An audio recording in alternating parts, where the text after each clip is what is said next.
of the verbal elements of the communication. Sorry, excluding the content.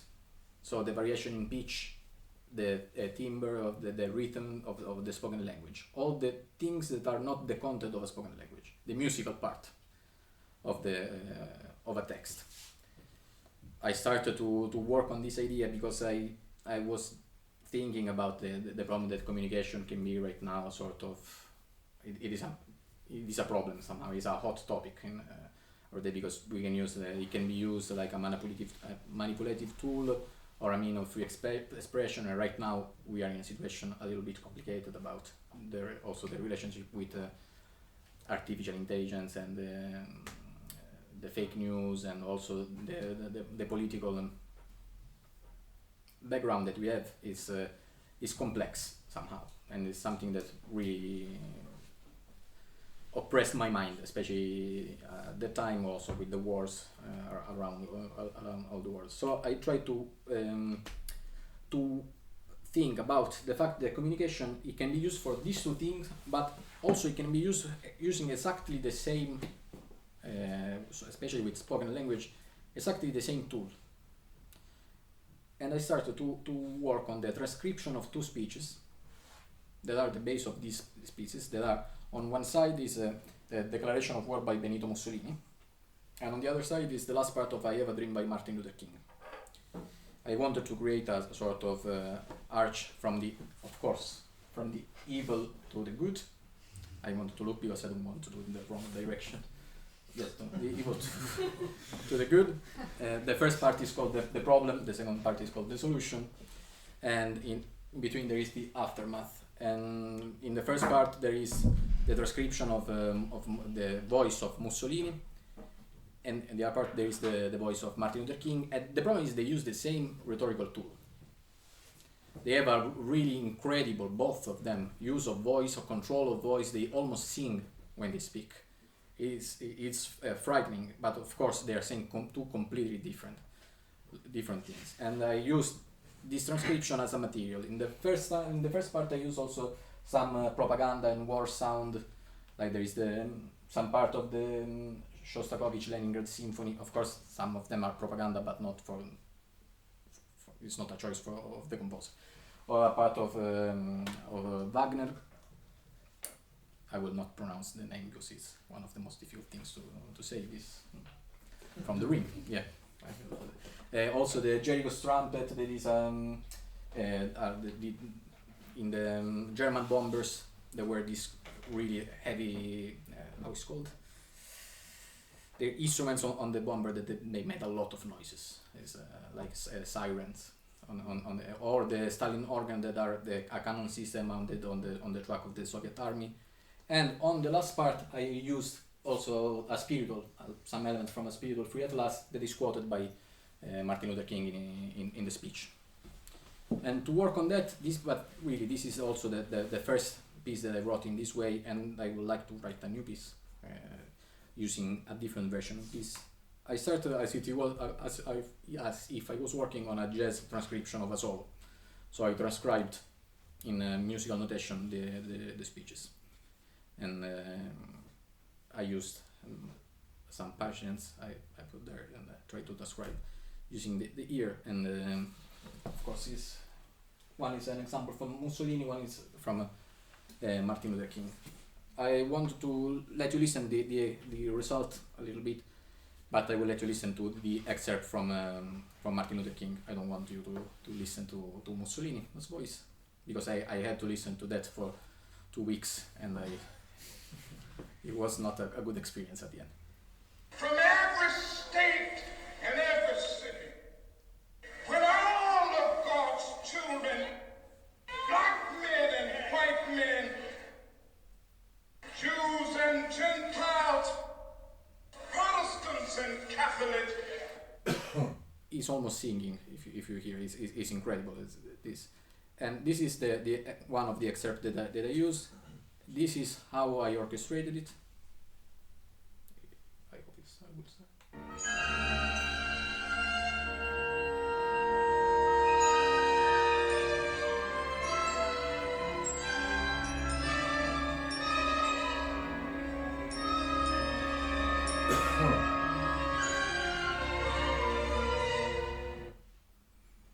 And even if I have not made a version for electronics and orchestra, but I would like to, they still can be overlapped.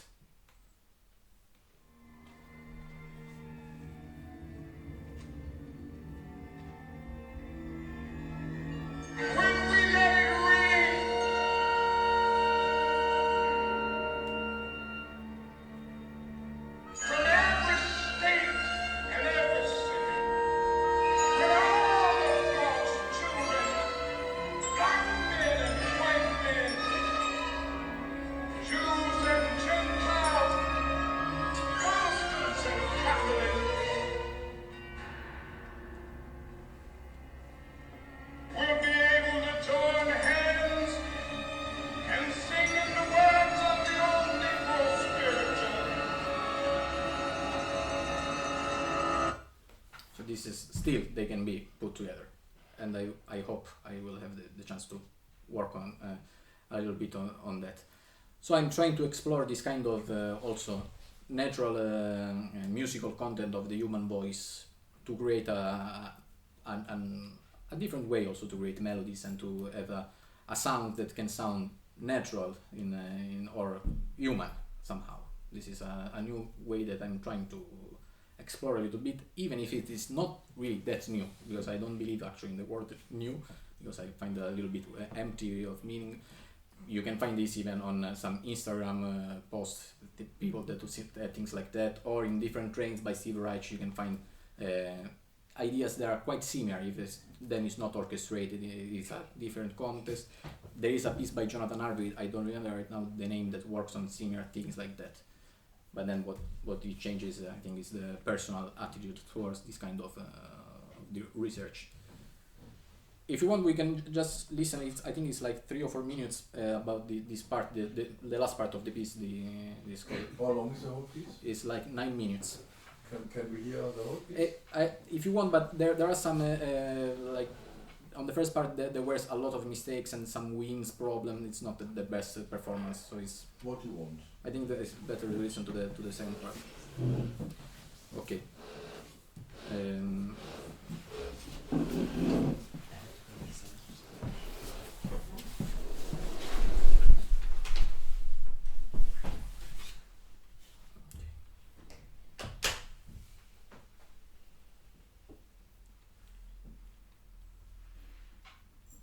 Yes, it's 3 minutes long, this part.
So if we didn't know anything about that, I wouldn't have thought about paralanguage or something like Mhm. that. In the That's not- in the mean that it still works as a piece. it works, yes. Okay. But it's not your intention that we say, it's like No. it tries to imitate some language-like phrases or something. No. In the case, it's just the idea of taking the musical content of the human voice and try to like multiply this. Yeah. This is and use that as a musical content. Yeah. But I think it really sounded different than the other pieces that you presented. I heard some gestures that I didn't saw in the other pieces, Yeah. and I also thought that the something about like the musical tempo was really different. So my question would be, you have this parts of the speeches, and I assume that you chose that those parts of the Martin Luther King speeches before you orchestrated it. Yes. So how did this what did it do with your form of the piece? Did it like was there some conflict, or was it just a natural composition process for you? I chose these fragments that is on the last part because it was the part that where I saw the most potential on building the form, because there were some difference. Like in the beginning there is almost flat on when he's talking, there is not a lot of this going on the intonation, on the dynamics. In the end he's creating a sort of climax, and so there was already a sort of form in the speech. So I try to use that. Of course, then the temporality is that I use is fake, because I made some cuts. I also stretched some parts. It's not really exactly the same thing. Then I add some when I wanted to create a little bit more of tension, or I wanted to go down. I used that as a material. Then so I played with the implicit form of the speech, and I try to stretch and to enhance this. So it was natural, but because it was a choice at the beginning to choose something that can have the potential to be transformed. So you already choose the parts from the speech in the acoustical meaning. Yes, not on the content of the. Also because especially for the good part of the speeches in Martin Luther King, there are a lot of parts that are beautiful in meaning. He's making a lot of metaphors, really filled with hope and things like that. So choosing with that was not really important, I think. But then the musical intention of Martin Luther King was something that really inspired me. It was different with Mussolini. That would be very interesting, of course, in Mussolini. But I have the same impression as you, that the music is more breathing than the music we heard before. Yes. And maybe this decision allows you to do that more. So it's a very nice example for me how you can deal with your own coming from the beginning of the seminar today. Mm-hmm. Where you said, honestly, I had a problem, I didn't know what to write, I didn't have time. I took some inspiration from different composers, and when we come back to now, to here, I see a very, very nice Befreiung, what is Befreiung? Liberation. Yeah. It's a kind of liberation experience. It is. Yes. And Yes. it's very nice how it breathes. It breathes. And it's not only because of the language behind. It's also that you allows yourself more But to do that. yeah, no, but you are completely true because it's something I remember. But I think this is also a common thing for young composers. That at the beginning, it's like always have some anxiety to fill the page with something and not be free and try to not be in control of the time, but go with the time. This is something that sounds a little bit cheesy, but it is a different relationship with time, with how music can flows, and sometimes it's the fear when for me in the piano concerto there is a little bit of fear in doing a lot of stuff because I'm afraid that it will never be enough. It will never be enough. Here is not like that. Yeah, absolutely. It's not like that.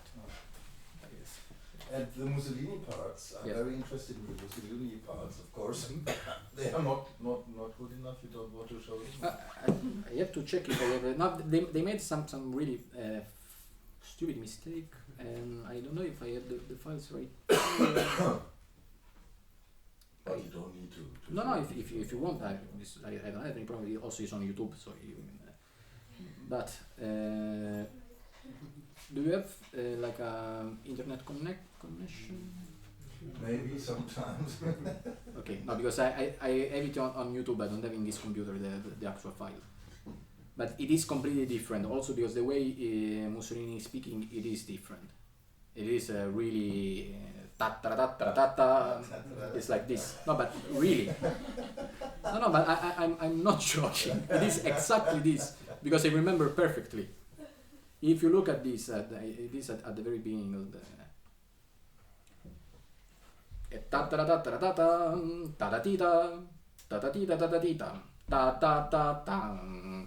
it's this, and also I don't know if because in Italy we have quite clear the image of Mussolini in this way in Piazza Venezia doing this, and he's saying nothing. The incredible thing is saying nothing. All the things he's saying are meaningless, and people are getting crazy, not because of what he's saying things that really, if you try to understand what they mean in Italian, they are just even poetical things they say. But it's not important what he's saying, but how he's saying that. Because there were a huge crowd and people with a radio, there were just people getting crazy because he was doing pa pa pa pa pa pa pa pa pa pa pa pa pa pa. Applause. It was incredible. People were completely crazy about this, and this is what made me think about the fact that sometimes the music behind the speech is more important than the speech. Absolutely. It is frightening somehow. And yes, but it is different the first part, but still is has a little bit of breadth. Even there is a part that is a complete chaos. Maybe I can show you from the score. But it is the part that is called propaganda. The year starts with Wagner. Pam, pam, pam, pam, pam, pam, pam, pam. And after this is all Wagner. And after this, it became a little bit of a mess because it's a superposition of a lot of different things. I tried to create a sort of cacophonic situation with the beginning. There is the snare drums from the Leningrad.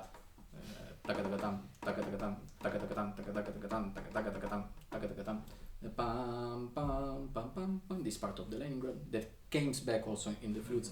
It's a little bit of this part is a little bit of a postmodern technique, but it's a way to saturate a little bit it's like trying to create the effect of all the propaganda that we hear, and it saturates a little bit of our head. It is, and then it comes to Martin Luther King with a little bit of hope. Very nice, Martin Luther King part. Okay. Do you have any other questions? We're a bit tired because we already had a workshop in the morning. If there are no questions, I would suggest to stop here. Okay. I think we got a very pretty impression of your work. I hope. And it was a big enrichment for us that you came to us. Thank you very much. Thank you. Grazie.